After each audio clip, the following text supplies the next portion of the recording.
শ্রীমদ্ ভগবত গীতায় বলা হয়েছে যে আমাদের প্রত্যেকের জীবনের 3টি মন্ত্র মনে রাখা খুবই জরুরি।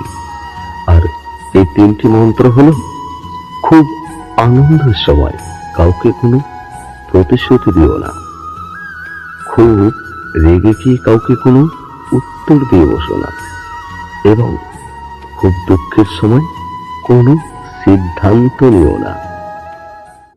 শ্রীকৃষ্ণ এও বলেছেন, যে ব্যক্তি পরিষ্কার ও সোজাভাবে কথা বলেন তার কথা অনেক সময় খারাপ লাগতে পারে, কিন্তু তিনি কখনো কারোর সঙ্গে প্রতারণা করেন না।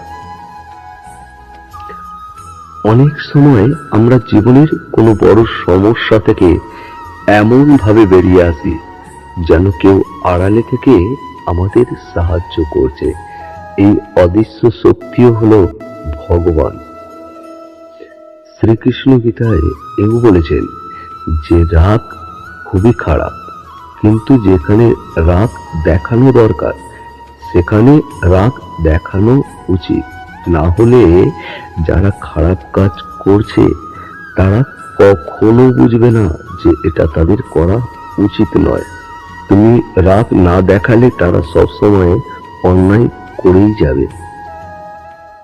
গীতায় বলা আছে যে সত্যি কখনো দাবি করে না যে আমি সত্যি, কারণ সত্যি সবসময় সত্যি, কিন্তু যা মিথ্যা তা সবসময় নিজেকে সত্যি বলে দাবি করে। কখনো সবাই ভালো হয় না। যদি কোনো ভালো মানুষ মনে করেন যে সবাই ভালো, তাহলে সেটা তার ভুল ধারণা।